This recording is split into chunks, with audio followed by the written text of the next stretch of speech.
Alright, so you know how Tesla stock took a huge dump on May 17th, 2019 and continued to bleed over the following days? It was all caused by an email sent out by Mr. Musk. Here's the full email.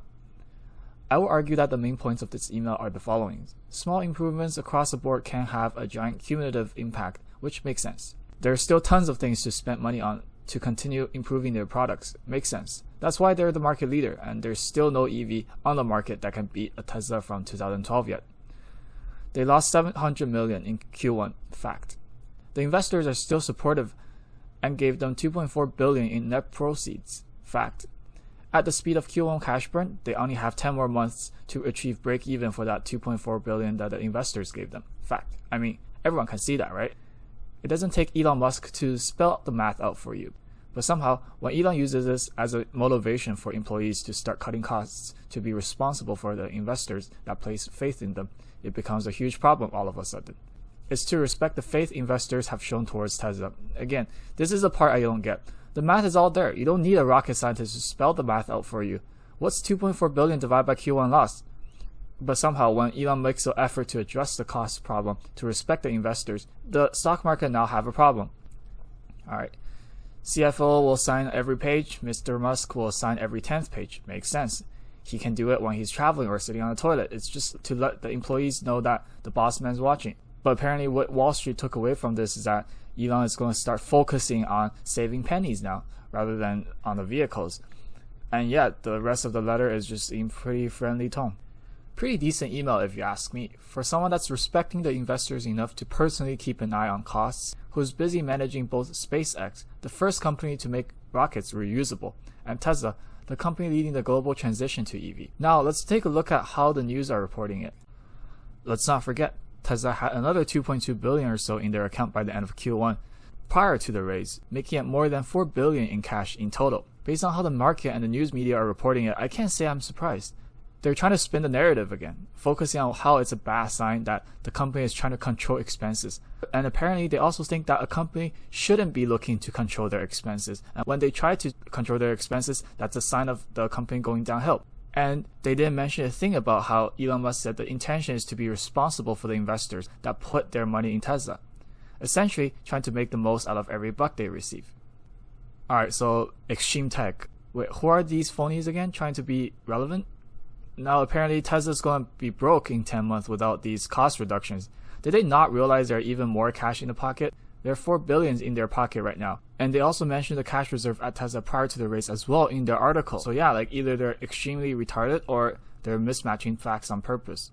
Alright, hypebeast. Elon Musk reportedly confirms Tesla will be out of money in 10 months. No, retard, that's just a 2.4 billion Tesla raise, not including the money that's already in their bank account. Alright, business time. Oh, okay, another Tesla bankrupt in 10-month narrative.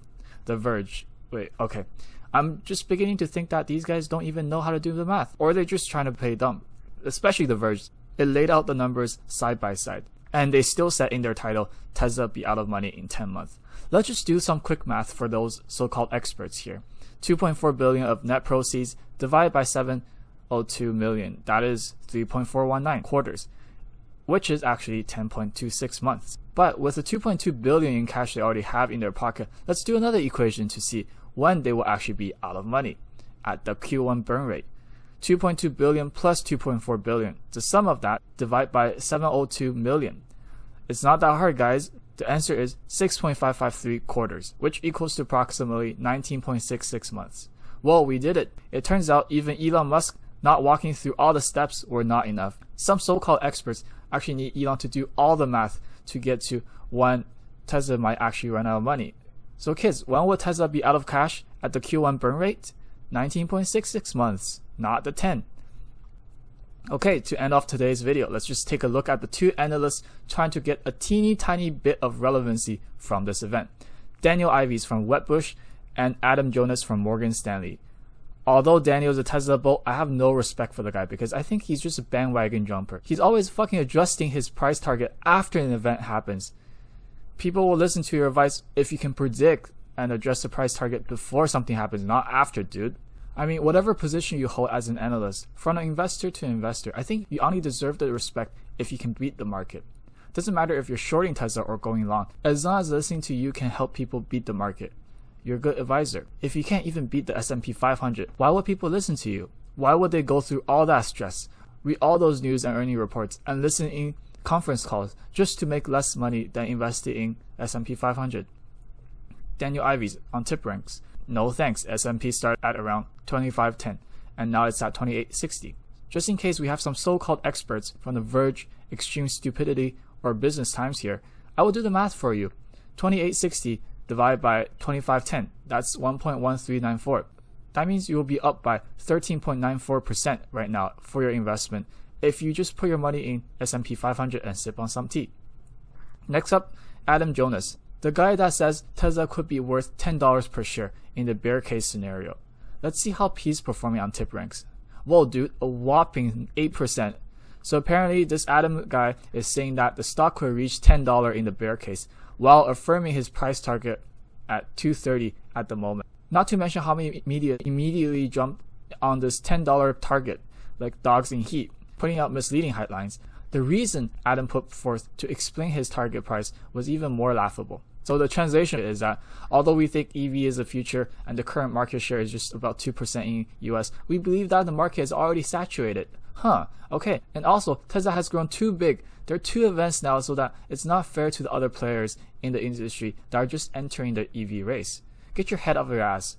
If EV market is saturated, why are there still so many startups going into EV? How are you going to say that EV market is saturated when the legacy automakers didn't even start rolling out their EVs yet? If Tesla grows only when the demand is there, like Ford or a Volkswagen, then they will already be one step late to the market.